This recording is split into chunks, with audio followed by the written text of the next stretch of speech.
और इस सभा में उपस्थित आर्य समाज के अध्यक्ष, कार्यकर्ता, स्वयंसेवक बंधुओं, आप सभी माताओं, बहनों,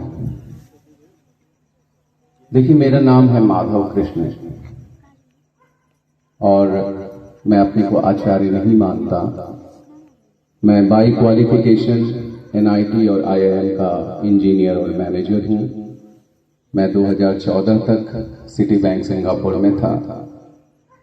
कॉरपोरेट की नौकरी की मैंने 12-14 साल, और वहां पर मैं रामकृष्ण मिशन के संपर्क में आया, इस्कॉन के संपर्क में आया, और वहां पर मुझे पता चला कि हमारी भारत की विरासत कितनी समृद्ध है।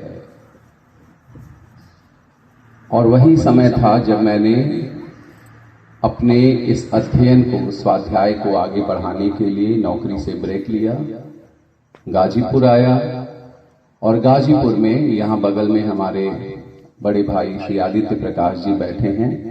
इन्होंने मुझे आर्य समाज से जोड़ा। मैं इसलिए नहीं आ पाया 2 दिन क्योंकि पिछले 1 महीने से मुझे थ्रोट इन्फेक्शन हुआ है, गला खराब है मेरा, और डॉक्टर ने बोला है कि इसकी इस समय सबसे अच्छी दवा है कि आप ना बोलो।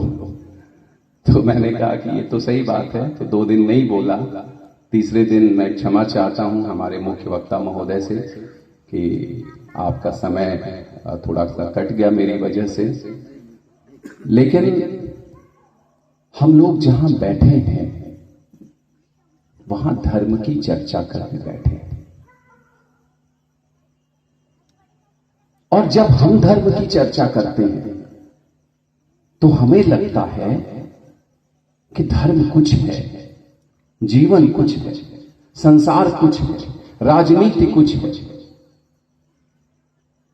हमने अपने जीवन को बहुत सारी शाखाओं में बांट रखा है, इसलिए हम धर्म का भी पालन नहीं कर पाते, जीवन भी अच्छे से नहीं जी पाते, शिक्षित भी अच्छे से नहीं हो पाते, आनंदित भी नहीं रहते।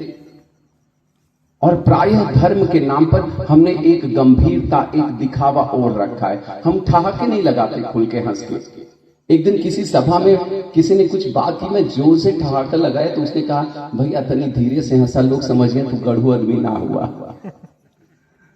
मुझे नहीं पता गढ़ू आदमी कैसे बनना जाता है, मुझे बनना भी नहीं है, क्योंकि मैं उस भगवान श्री कृष्ण के मार्ग का वंशज हूं, राही हूं, जिस पर वो आनंदित हैं, युद्ध के मैदान में भी मुस्कुरा रहे हैं। इसलिए हमें जीवन में आनंदित रहना है, हमें विद्यालय में आनंदित रहना है। विद्यालय में हमने अपना बच्चा भेजा, बच्चा घर आ रहा है। जो बच्चा आज तक अपने माँ बाप को सबसे ज्यादा प्यार करता था, उसको लगता था मैं इस दुनिया का राजा हूं, एकाएक विद्यालय गया, विद्यालय से घर आया, 1 साल बाद मुंह लटकाना शुरू हो गया, पढ़ाई से भागना शुरू हो गया। माँ बाप को लग रहा हाँ मेरा बच्चा बड़ा अनुशासित हो गया, डिसिप्लिन बड़ा है उस स्कूल में। अरे फूंका मारी ऐसे डिसिप्लिन को। जब बच्चा आपके साथ खेल नहीं रहा है, आपके साथ बात नहीं कर रहा है, आपसे झगड़ नहीं रहा है, इसका मतलब वो बच्चा बच्चा नहीं रहा। उस विद्यालय ने, उस गंभीरता ने, उस शिक्षा के दिखावे ने आपके बच्चे से उसका बचपना छीन लिया है। ये धर्म के साथ हुआ है। हमने धर्म को अलग समझा। हमने सोचा सुबह आधा घंटा बैठ गए, मंदिर में थोड़ा पाठ कर लिया, हमारा धर्म का काम हो गया। बाकी दिन भर हम मुकदमेबाजी में लगे, दूसरों को फंसाते रहे, गालियां देते रहे, घूस लेते रहे, भगवान खुश रहेगा हमसे, है ना। ये दोहरापन धर्म में नहीं चलता। इसलिए आज जब मैं आपसे शुरुआत कर रहा हूं अपनी बातचीत की, तो एक चीज बड़ा क्लियर कर लेते हैं कि धर्म ही जीवन है, धर्म ही राजनीति है, धर्म ही विद्यालय है। इसलिए आप देखोगे हमारे यहां वेदों के बाद, क्योंकि वेदों को ग्रहण करने के लिए बड़ी सूक्ष्म बुद्धि चाहिए। कठोपनिषद में यमराज ने नचिकेता से कहा धर्म कैसा है, तो कहते हैं सूक्ष्म अणुरेव धर्म एष। यह धर्म अणु की तरह सूक्ष्म है, नहीं समझ पाते सब इसको। इस धर्म को समझने के लिए, जैसे अणु को आप अपनी नंगी आंखों से नहीं देख सकते, आपको सूक्ष्मदर्शी चाहिए, वैसे ही धर्म को समझने के लिए, धर्म को जीवन के प्रत्येक अंग में देखने के लिए आपको सूक्ष्म दृष्टि वाला होना चाहिए। और वो सूक्ष्म दृष्टि आएगी कैसे? तप से, तप से आएगी। प्रश्नोपनिषद कहता है ब्रह्मचर्येण तपसा श्रद्धया, ये 3 चीजें हैं तो दृष्टि सूक्ष्म होती है, तब धर्म समझ में आता है। तब पता चलता है कि प्रधानमंत्री के पद पे बैठा रहने वाला व्यक्ति भी धार्मिक हो सकता है, युद्ध के मैदान पे लड़ने वाला व्यक्ति भी धार्मिक हो सकता है। हम लोगों ने धर्म का एकांगी स्वरूप पकड़ा और खासकर भगवान बुद्ध के आने के बाद से हम लोगों के दिमाग में धर्म का जो एकांगी स्वरूप बैठा दिया गया, अहिंसा अहिंसा, धर्म का मतलब है सब छोड़ दो, धर्म का मतलब है भिक्षु बन जाओ, धर्म का मतलब है श्रमण बन जाओ। अरे नहीं, धर्म का अर्थ है आप पूर्ण बन जाओ, समग्र बन जाओ। धर्म का अर्थ है जब आप सत्संग सभा में बैठे हो तो शास्त्रों पर चर्चा करो, और जब आप युद्ध के मैदान में हो तो आपसे बढ़िया AK-47 AK-56 चलाने वाला कोई नहीं होना चाहिए। यह है धर्म का अर्थ। जब मैं सिंगापुर में था तो वहां जर्मनी की एक लड़की थी, जूली नाथन। जूली नाथन मुझसे कहती है कि I hate your Indian gods, मैं तुम्हारे भारत के देवताओं से नफरत करती हूं। मैंने कहा रीजन क्या है? कह रही I am scared of them, मैं डरती हूं उनसे। रीजन क्या है? Because they are always with some weapon, कोई ना कोई हथियार लेके सब बैठे हुए हैं। मैंने कहा तो कोई तो अच्छा लगता होगा। उसने कहा I love one guy, he is bluish in complexion, he is always smiling and he is always playing the flute.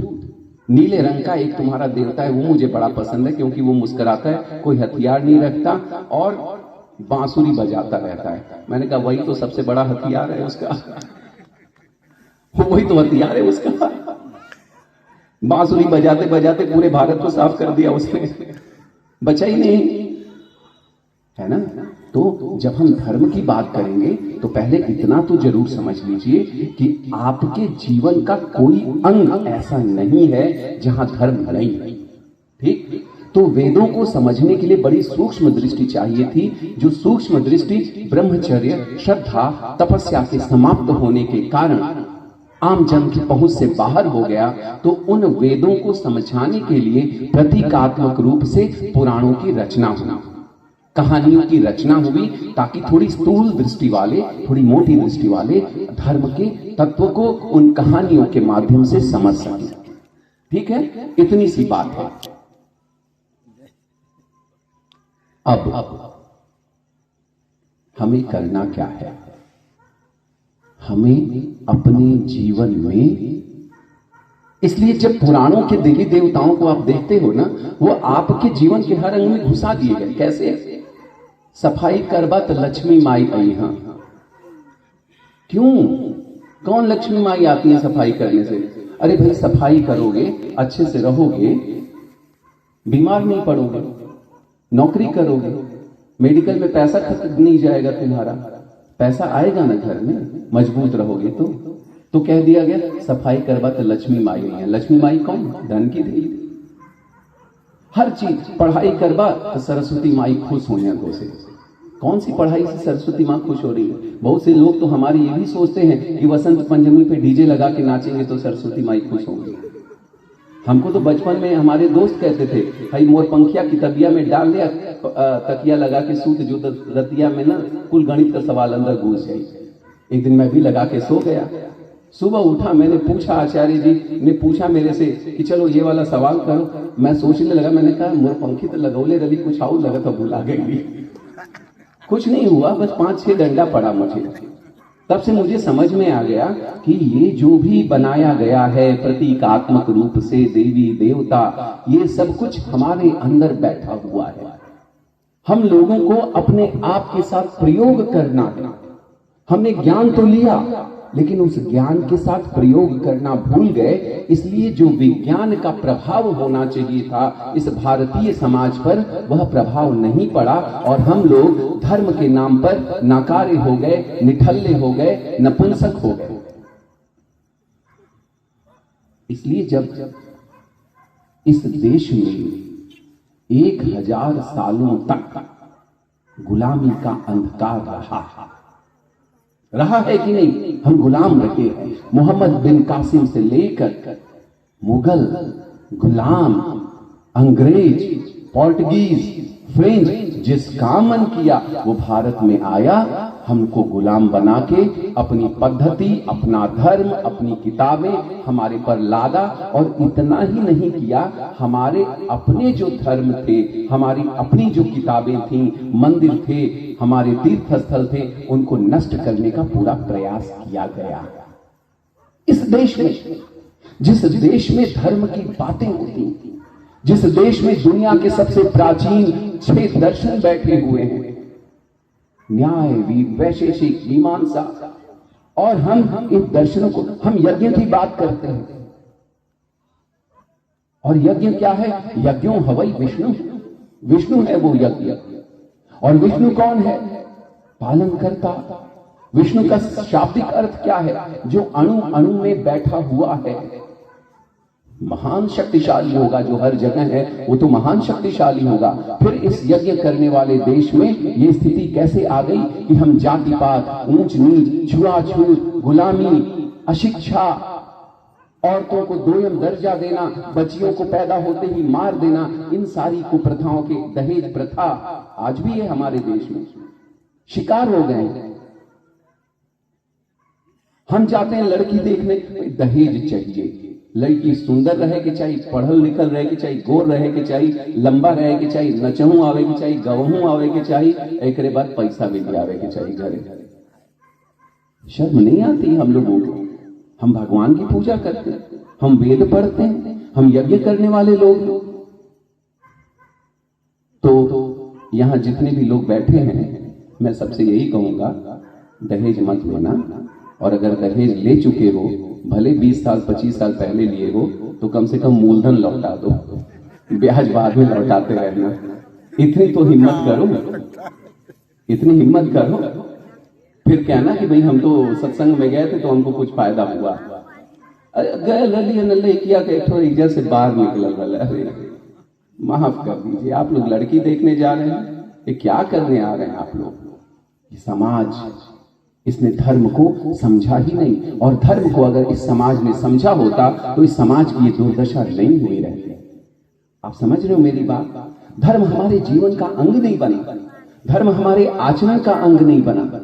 अगर विद्यार्थी ने धर्म को समझा होता तो वह विद्यार्थी अपनी कक्षा का सबसे अच्छा विद्यार्थी होता, क्योंकि उसको पता है अच्छी हैंडराइटिंग में लिखना है, मोबाइल नहीं देखना है, पूरा समय विद्यार्थी अपनी किताब के एक एक शब्द को समझने में लगाना है।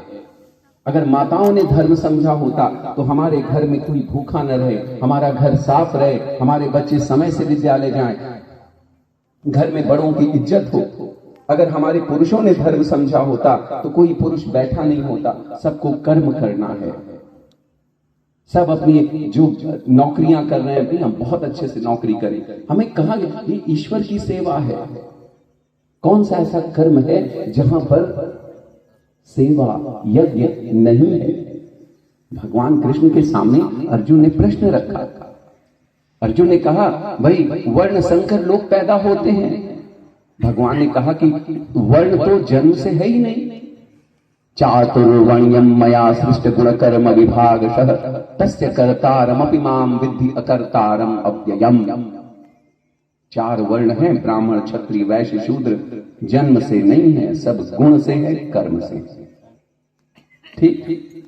और फिर यही नहीं रुकते हैं भगवान, वो कहते हैं स्वे स्वे कर्मणि अभिरतः संसिद्धिं लभते नरः स्वकर्म निरतः सिद्धिं यथा विन्दति तच्छृणु। वो कहते हैं अपने अपने काम में लगे रहो, और कोई रास्ता नहीं है परफेक्शन पाने का। भूल जाओ, आंख बंद करके बैठ गए पद्मासन लगा के जन्म जन्म भर के लिए। क्यों मिला है ये जीवन? तुमको काम करने के लिए मिला है। भगवान कहते हैं अपना अपना काम करो। बढ़िया से झाड़ू लगा रहे हो तो इतने बढ़िया से झाड़ू लगाओ कि किसी कोने से कोई धूल ना निकले। पढ़ाई कर रहे हो तो इतने बढ़िया से पढ़ाई करो कि किताब में कोई भी पेज पलट के एक शब्द पूछ दिया, भाई ये बताओ क्या होता है, एक उत्तर तैयार है। क्यों? क्योंकि हमने पढ़ा है। नौकरी कर रहे हो तो इतने बढ़िया से करो। राजनीति कर रहे हो तो तुम्हें पता होना चाहिए कि मेरे गांव में कौन सा घर है जहां पर चूल्हा नहीं जला है, मेरे गांव में कौन से लोग हैं जो आपस में लड़ रहे हैं, उनको मिलाना चाहिए। मुकदमा चल रहा है, किसी के घर में कोई किसी बेटी की शादी नहीं हो रही, राजनीति है। अपना तुम्हारा कर्म है, सेवा का कर्म। स्वे स्वे कर्मणि अभिरतः संसिद्धिम लभते नरः स्वकर्म निरतः सिद्धिम यथा विन्दति तच्छृणु। भगवान श्री कृष्ण कहते हैं कि सुनो, कैसे सिद्धि मिलती है। सबको सिद्धि चाहिए ना, सिद्धि मतलब परफेक्शन, पूर्णता। और वो पूर्णता क्या है? हम आज दुखी क्यों हैं? हमें दुख क्यों होता है? हमारे वेदों में कहा गया, एक शांति पाठ आता है, ओम पूर्णमदः पूर्णमिदं पूर्णात् पूर्णमुदच्यते पूर्णस्य पूर्णमादाय पूर्णमेवावशिष्यते। हम पूर्ण हैं, उस पूर्ण से आए हैं। वो भी पूर्ण है, हम भी पूर्ण हैं, सब पूर्ण हैं, लेकिन हम अपूर्ण महसूस करते हैं। और हम अपूर्ण महसूस करते हैं, हम इम्परफेक्ट हैं, इनकम्प्लीट हैं, महसूस करते हैं, नहीं महसूस करते हैं। इसकी सबसे बड़ी पहचान क्या है? हमारी इच्छाएं। हई हो मिल जात, आराम से है घर में, तनी बगलों वाले का जमीनिया मिल जात, हाँ बड़ा बढ़िया से बुलेट पे आ रहे हैं, तनी वो 400 सीसी वाली बाइक मिल जाती। अपूर्णता, पूरी नहीं होनी इच्छा, लेकिन फिर भी ये इच्छाएं जो हैं, अगर हम पूर्ण हो गए, आनंदित हो गए, तब तो बस ठीक है। लेकिन हम अपूर्ण हैं, इसलिए हम बार बार अपने को बाहर खोज रहे, अभिव्यक्त करने की कोशिश कर रहे हैं, छीनने की कोशिश कर रहे हैं। तो श्री कृष्ण कहते हैं, यतः प्रवृत्ति भूतानां येन सर्वमिदं ततं स्वकर्मणा तमभ्यर्च्य सिद्धिं विन्दति मानवः। ये बात ध्यान से सुनना, ये बहुत बड़ी बात है, बहुत गहरी बात है, और यही वो बात है जिसको हमारी भारत भूमि ने हजारों साल से भुला दिया है। इस भारत भूमि में कहा गया, स्वकर्मणा तमभ्यर्च्य, अपने काम से उसकी अर्चना करो, अपने काम से। माई बाबू का रोज जाके अगरबत्ती दिखावत होगा, माता पिता भगवान है। माई कही है, बचवा तनी एक गिलास पानी दिला, दिन भर बैठ के पानी मांगा थे, हो गया। कैसन भगवान, कैसन भगवान। अभी आचार्य जी कह रहे थे ना, मातृमान, सारी बातें आप लोगों को 3 दिन में समझाई गई होंगी। और आज हमारे देश में वृद्धाश्रम खुल रहे हैं, हमारे गाजीपुर जैसी जगह पे वृद्धाश्रम खुल गया है, और हम लोग उस महान सनातन परंपरा के गीत गा रहे हैं। अपने माँ बाप को नहीं देख सकते, माँ बाप की सेवा नहीं कर सकते, पूजा, वही बातें बड़ी बड़ी करते। इस देश ने बातें बहुत बड़ी बड़ी की हैं, लेकिन जब धरातल पर बात आई है, हम महावीर हैं, हम बजरंग बली के भक्त हैं, भगवान शंकर के भक्त हैं। और जब महमूद गजनवी अपनी सेना के साथ टूट पड़ता है सोमनाथ का मंदिर तोड़ने, तो हम लोग ओम नमः शिवाय का जप करते हैं, ये सोच कर कि महमूद गजनवी को भगवान शंकर आके मारेंगे। मारे क्या भगवान? क्या हुआ? पूरा सोमनाथ मंदिर तोड़ के ले गया, वहां का सोना लेके गया, उसको भंग कर डाला, क्योंकि हमने समझा नहीं इस बात को कि शिव की अर्चना कैसे करनी है। स्वकर्मणा तमभ्यर्च्य, अपने काम से उसकी अर्चना करनी थी। किसकी अर्चना करनी थी? यतः प्रवृत्ति भूतानां, जो प्रवृत्त है सारे लोगों में, जिसकी वजह से आप सब लोग प्रवृत्त हैं, सांस ले रहे हैं, काम कर रहे हैं। कौन है वो? परमात्मा जो अंदर बैठा हुआ है, ओम जो आपके अंदर बैठा हुआ है। उस परमात्मा का योग दर्शन कहता है, तस्य वाचकः प्रणवः। उसको अगर बुलाना हो तो उसका नाम ओम है। महर्षि पतंजलि कहते हैं, वह ओम आपके अंदर बैठा हुआ है, वो परमात्मा बैठा हुआ है। आप अपने कर्म से इन लोगों की उपासना कर रहे हो क्या? इनकी सेवा कर रहे हो क्या? इनकी अर्चना कर, आपको उसकी अर्चना करनी है तो आपको इनकी अर्चना करनी पड़ेगी। अपनी पत्नी को सम्मान दे रहे हो क्या? घर से शुरू करो। अपनी मां को सम्मान दे रहे हो क्या? फिर जाना मंदिर में, माता सीता, दुर्गा माँ, जो भी आपको पसंद हो उनकी उपासना करना। आपके सामने जो स्त्रियां हैं उनकी उपासना कर रहे हो आप? नहीं कर रहे हो। नहीं तो इस देश में इतनी यौनाचार की घटनाएं नहीं होती। यौन अपराध नहीं होते इस देश में। इस देश ने धर्म को भुला दिया। इसलिए भगवान कहते हैं यतः प्रवृत्ति भूतानाम ये न सर्वमिदं ततम। और ये मत भूलना कि वो कहीं ऊपर सातवें आसमान में, स्वर्ग में, वैकुंठ में, साकेत में बैठा हुआ है। ये न सर्वमिदं ततम।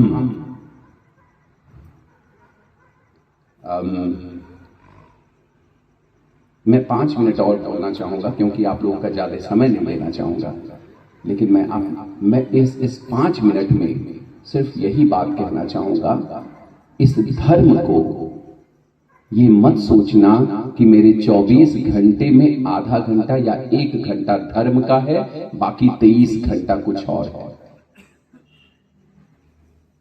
हमारे देश में भगवान राम ने, भगवान श्री कृष्ण ने जो परंपरा स्थापित की, अपने व्यक्तित्व से और कृतित्व से जो दिखाया, उनको केवल चमत्कारिक रूप से मत देखो।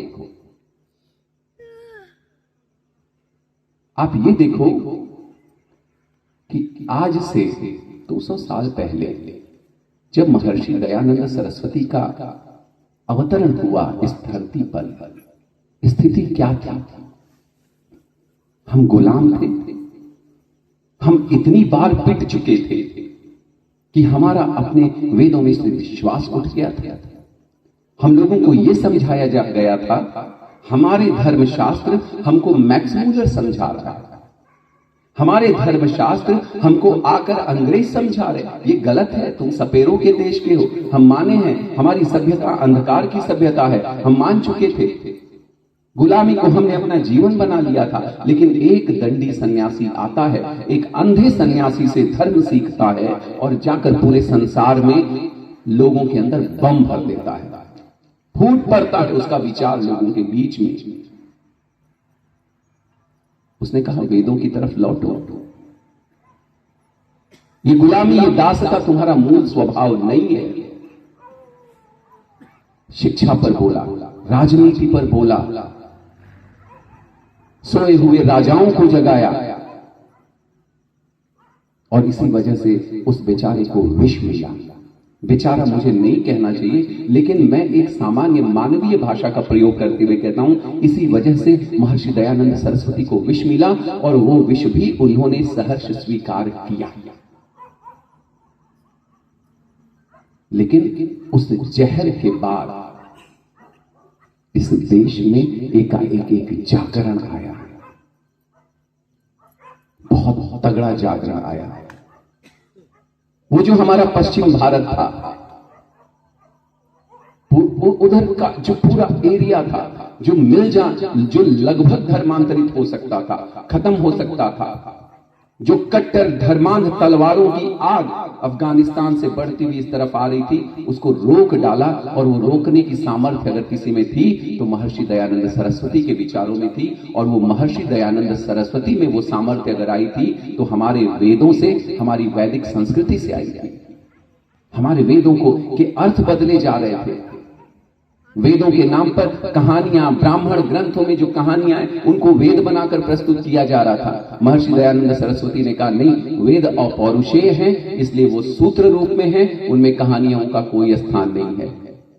जो कहानियां इन सूत्रों के अनुकूल अपने को स्थापित करेंगी वो वेद का हिस्सा होंगी, वेद का विस्तार मानी जाएंगी, अन्यथा नहीं। आप समझ रहे हो कितना लड़ना पड़ा होगा उस आदमी को अपने सिद्धांतों के लिए। ये देश जागा था और इसमें आर्य समाज की एक बहुत बड़ी भूमिका थी। और ये आर्य का अर्थ ही है श्रेष्ठ। श्रेष्ठ कोई पैदा नहीं होता, श्रेष्ठता अर्जित करनी पड़ती है। हम लोगों को अर्जित करनी पड़ेगी। हम उस परंपरा के हैं जिस परंपरा में भगवान श्री राम अपने पिता का आदेश मानने के लिए अपनी पत्नी और अपने भाई को लेकर जंगल में निकल चुके हैं। उस जंगल में उनकी पत्नी पर आक्रमण करने वाली राक्षस कुमारी शूर्पणखा का नाक कान काटा जा चुका है। खरदूषण जैसे महान शक्तिशाली जो रावण की तरह शक्तिशाली हैं, वो आते हैं और भगवान राम और लक्ष्मण से कहते हैं कि सुनो, तुम दोनों इतने सुंदर हो कि तुम्हें मारने का मन नहीं, ऐसा करो तुम चले जाओ और अपने पत्नी को हमें दे दो। उन्होंने संधि का प्रस्ताव डाला, जैसे आज अमेरिका और ईरान के बीच में संधि पर बात चल रही है। भगवान राम ने क्या किया होगा? उन्होंने उस संधि को स्वीकार किया क्या? आज हम लोग जैसे अपराधियों के सामने, अपराधी ने हमें बुला दिया, भाई हमारे यहां खाने पे आ जाओ, हम बड़ा सौभाग्य समझते हैं किसी अपराधी के घर चले जाना। आज हमें किसी बड़े नेता ने बुला दिया अपने घर, भाई हमारे यहां आ जाना खाने के लिए, और हम सब भूल के चले जाते हैं। ये भूल जाते हैं वो नेता कैसा है, वो अपराधी कैसा है, उसके पास जो आया धन है, उस धन से जो अन्न है वो कैसे आया होगा, हम भूल जाते हैं ना। हम संधि कर लेते हैं, हम समझौता कर लेते हैं अपने विचारों के साथ, लेकिन हमारी संस्कृति ने हमें समझौते करना नहीं सिखाया। अपने सिद्धांतों के लिए अड़िग होकर खड़े रहना पड़ता है। जिन लोगों का समाज में बहिष्कार होना चाहिए था आर्थिक अपराधों के कारण, भ्रष्टाचार के कारण, उन लोगों को हमने वेद वेद कहते रहे, धर्म धर्म कहते रहे, और फिर शाम को उन्हीं के घर जाके बैठ के खाना खा रहे हैं, उनकी जी हुजूरी कर रहे हैं, चापलूसी कर रहे हैं। ये हमारा धर्म नहीं था। भगवान राम के सामने ये ऑप्शन आया। खरदूषण कहता है नहीं, हम तुमको नहीं मारेंगे यार, जाओ तुम यहां से। भगवान राम पता है क्या कहते हैं? श्री रामचरितमानस में ये लाइन मुझे बड़ी अच्छी लगती है। कहते हैं रण चढ़ करिए कपट चतुराई। अरे तुमको अगर मेरे से संधि करनी थी तो रण में चढ़ते ही नहीं, लड़ाई नहीं करते, पहले ही तुम अच्छा काम किए रहते। लेकिन अब जब रण में चढ़ चुके हो तो कपट और चतुराई नहीं करना। रिप पर कृपा परम कदराई, और दुश्मनों पर कृपा करना, इसको हम लोग परम कायरता मानते हैं। ये हमारा क्षत्रिय धर्म था। श्री कृष्ण ने कहा क्षत्रिय धर्म क्या है? क्षत्रिय कोई जन्म से नहीं, गुण कर्म विभागशः। क्षत्रिय कौन है? तो वो कहते हैं क्षत्रिय कौन है भाई? शौर्यम तेजो धृति दाक्ष्यम युद्धे चाप्य पलायनम। जो युद्ध से भागे नहीं, वो अगर ये स्वभाव है तुम्हारे में तो तुम क्षत्रिय हो। और अगर ऐसे क्षत्रिय हो तो राजनेता बना, नहीं तो मत बनना भाई। हाँ, बात बात पे संधि कर रहे हो, जा जाके बात बात पर अपराधियों के सामने झुक रहे हो, बात बात पर भ्रष्टाचारियों के सामने झुक रहे हो। कहां गए नेताजी सुभाष चंद्र बोस जैसे लोग इस देश से? रिप पर कृपा परम कदराई। और भगवान राम ने न केवल खरदूषण को मारा, बल्कि उस पूरी सभ्यता को समाप्त कर दिया जो सभ्यता ऋषियों पर, यज्ञों पर, मनुष्यों पर और स्त्रियों पर बुरी निगाह रखती थी। ये इस देश की संस्कृति है जिसको श्रीमद् भगवद गीता में कहा गया स्वकर्मणा तमभ्यर्च्य। भाई अर्चना करना है तो अपने काम से करो। ठीक है, सत्संग में बैठो, बातें सुनो, बातें सुनाओ, लेकिन ये तुम्हारे कर्म में रिफ्लेक्ट कब होगा? तुम्हारे कर्म कब वो बनेगा जिसकी तुम बातें कर रहे हो? और आखिरी बात यही भगवान श्री कृष्ण के जीवन में आया। भगवान श्री कृष्ण द्वारका में बैठे, चारों तरफ समुद्र की लहरें हैं, कोई उस अभेद्य दुर्ग में प्रवेश नहीं कर सकता है। पूरा यदुवंश आनंद में बैठा हुआ है, उग्रसेन सम्राट है, किसी की हिम्मत नहीं है जरासंध जैसे आतताई की भी कि वो वहां चला जाए। लेकिन वहां पर दिल्ली में, हस्तिनापुर में सुखबुगाहट होती है, दो दयादों के बीच में झगड़ा होता है। और वो झगड़ा ऐसा कि एक दयाद ने दूसरे को 13 साल के लिए निकाल दिया, जंगल में भागो, और उनके साथ बराबर निरंतर अन्याय करता रहा, अत्याचार करता रहा। उनकी पत्नी को वहां हस्तिनापुर की संसद में बुलाकर उसका वस्त्रहरण करने का प्रयास किया। तब श्री कृष्ण ने कहा बस, एनफ इज एनफ। निकल पड़े रथ का घर घर नाद करते हुए। आज हमारे गांव में दो लोग आपस में लड़ रहे हैं, कचहरी जा रहे हैं, हम हाथ बांध के बैठे हुए हैं, हम हन से का। अरे तुम्हारे देखो, धर्म और धर्म की उपयोगिता। अगर आपका धर्म उपयोगी नहीं है तो वो धर्म सड़े हुए कूड़े की तरह है। समझ रहे हो? उस धर्म का कोई मतलब नहीं है। खाली करते रहो अकेले में बैठ के धर्म धर्म, उसका कोई मतलब नहीं है। वास्तव में धर्म तो वही है जो समाज के लिए उपयोगी है। आपके गांव में कोई दबंग है, किसी स्त्री को परेशान कर रहा है, किसी अबला को परेशान कर रहा है, आप धर्म के लोगों को जाकर खड़े हो जाना चाहिए, भाई तुम गलत कर रहे हो। यही हमने करना छोड़ दिया और यही काम श्री कृष्ण ने किया। वो द्वारका में बैठे हैं, कोई मतलब नहीं है, दोनों दयालु उनकी इज्जत करते हैं, दोनों वहां जाने पर उनको प्रणाम करते हैं। लेकिन श्री कृष्ण जब जाते हैं तो रामधारी सिंह दिनकर की भाषा में उन्होंने भरी सभा में कहा, हो न्याय अगर तो आधा हो, पर उसमें भी यदि बाधा हो तो दे दो केवल 5 ग्राम, रखो अपनी धरती तमाम। अरे यार, जीने तो दो कम से कम, सामने वाले का सब छीन लेना चाहते हो, मार डालना चाहते हो, जीने तो दो। उसने कहा, सुई के बराबर भी जमीन नहीं दूंगा, यानी जिस जमीन, सुई के नोक के बराबर भी जमीन, यानी मैं तुम्हारा अस्तित्व मिटा दूंगा। और यहीं से युद्ध की शुरुआत होती है और उन सारे आतताइयों को उनके समर्थकों के साथ भगवान श्री कृष्ण ने खत्म कर दिया। दुर्योधन छुपा हुआ है, अकेला बचा है, सरोवर में छिपा हुआ है। लेकिन श्री कृष्ण कहते हैं ये लड़ाई तब तक नहीं समाप्त होगी जब तक बुराइयों का मूल, जहां से ये बुराई शुरू हुई, वो नहीं खत्म होगा और उसको सरोवर से निकाल के खत्म किया गया।